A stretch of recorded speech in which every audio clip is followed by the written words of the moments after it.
7 News with Anne Sanders. First at 4, good afternoon. After 106 long days, Sydney has emerged from lockdown. Hairdressers, pubs, indoor pools and gyms are open. Families separated for months are reuniting, while the roads are busier with stay-at-home rules scrapped. Extra freedom began at the stroke of midnight, with some businesses so keen to welcome back customers they opened their doors straight away. At Kmart, hundreds of shoppers streamed into the store, filling up their trolleys.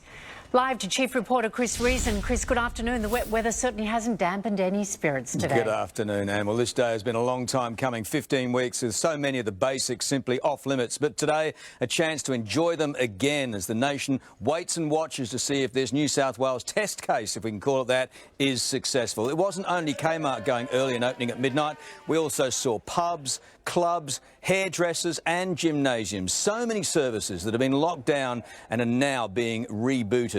There were queues of people waiting patiently at retail outlets from long before dawn, waiting to get into their favourite stores. The new rules today, of course, saw all businesses able to open again. Retail, hospitality, pubs, clubs, restaurants, bars, as well as gyms, indoor pools, cinemas. Masks can finally be abandoned outdoors, while people are now allowed to welcome guests back into their homes, a maximum of 10 indoors and 30 outdoors. The new Premier, Dominic Perrottet, welcomed the new freedoms, first by taking a haircut in the city and then by heading to a brand new pub, Watson's at Moore Park, and pouring himself what he called a freedom frothy. Now, the all-male lineup of cabinet ministers then went on to appeal to the public on two levels. Firstly, imploring us to continue to practice COVID-safe protocols and also to be considerate to all retail and front-of-house staff. There is a real fear that their welfare in these coming weeks will be damaged because the new freedoms are only available to those, of course, who have proof of double vaccination. The concern is that those who are unvaccinated and waiting for their freedoms on December 1st will still try to enter venues and potentially cause flare-ups.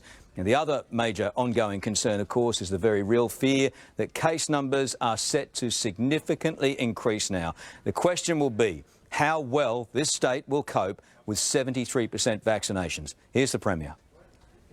I think there's going to be challenges. Case numbers will increase, hospitalisation rates will increase, but we can't stay closed. We can't stay closed. I say to everyone today, New South Wales, you've earned it. Enjoy it.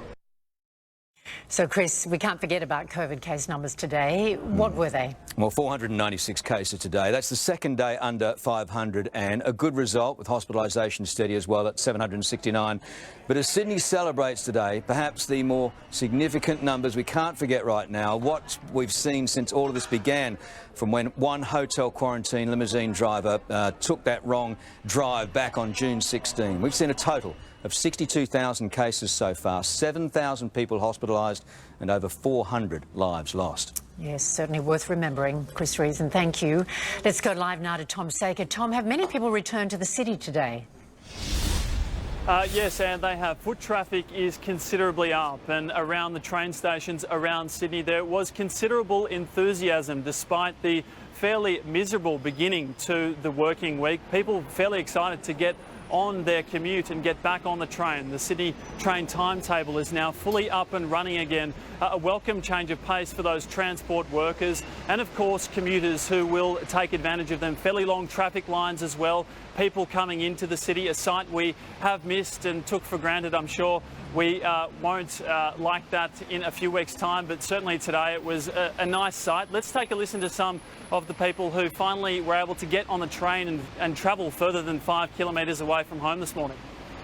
I woke up without the alarm today, actually. Yeah, you're just I was just happy to go through the motions and come into work. Bit excited, but still not ready for the work, but need to work. But really happy for today. Going to do it all, maybe go to the shops on the way home. Yeah. Who knows, possibilities are endless.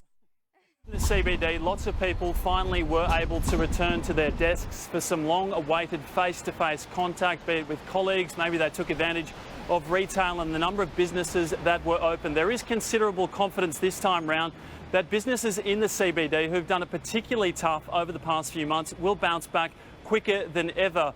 And that is because we do have assurances this time that we won't go into lockdown again. Let's take a listen to Paul Nicolau, who believes that this will be the case in the next few months. It's great to see businesses open. We've been in the doldrums the last 3 months. People are now out and about. We've seen a massive increase, and we'll see that climb over the next few weeks as more and more people get out. Now, while a number of people did return to work today in the CBD, a number of the major businesses who do command a lot of office space, including the big four banks, for example, are waiting until the new year to welcome people back into the office and get their offices back into full capacity. Still unsure about the mask mandate and hoping people can come into work not wearing masks, and also believing that it's better for people's mental health to have at least a choice between working from home or coming into the city. Anne? Tom Saker in the city. Thanks a lot, Tom. After laying dormant for months, wedding venues are full once more. The bells have been ringing right across Sydney as couples said "I do" in front of friends and family. Isabel Mullen has more. Well, this is what these ease restrictions are all about, and people able to come together again and get married surrounded by their family and friends. From today, up to 100 fully vaccinated guests can attend weddings, and dancing is allowed. Like 2 years we waited for this day and we gave up. We thought like it's never gonna open. That's why we just decided like what to do during the lockdown. But yeah, luckily it opened, so I'm happy. I'm really happy. It's a boon for marriage celebrant David Lang. This is, in a word, amazing.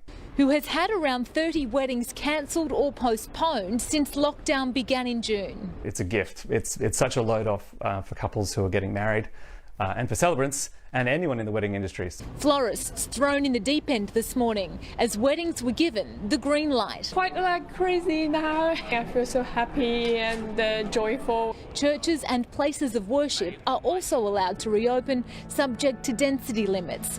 But many congregations will continue to live stream services, waiting until they can welcome back unvaccinated worshippers. I think people are happy to wait. I think we're happy to take it slowly, and we're just looking forward to being able to be together again. It'll be a gradual return to normality in the lead up to Christmas, Anne, and it should gather momentum when we hit that 80% double dose target. Prime Minister Morrison has told Sydney to enjoy the moment, calling on all states to get vaccinated. Our political reporter Jennifer Beshwati is in Canberra for us. Jen, other states are still lagging behind. Well, not all states have had the same experience as New South Wales and Victoria. WA, Queensland, South Australia and Tasmania are living relatively COVID-free. Some argue that's why vaccination rates are lagging in those states. WA Premier Mark McGowan took aim at people criticising the rollout. Some people over east, some of the commentators, argue we should have COVID here in order to get people more vaccinated. It's just a stupid thing to say. It's a stupid argument. Emerging from 2 weeks in quarantine at the Lodge in Canberra, Prime Minister Scott Morrison praised New South Wales for reaching the vaccination milestone. Today is a day so many have been looking forward to. A day when the things we take for granted we'll celebrate. Being with family and friends, getting a haircut, grabbing a meal together, going to the pub and having a beer with your mates. He says the rollout has overcome all challenges and has called for the states to keep going. Over the weekend, more than 400,000 vaccines were administered across the country. That is the biggest weekend we've had throughout the entire vaccine.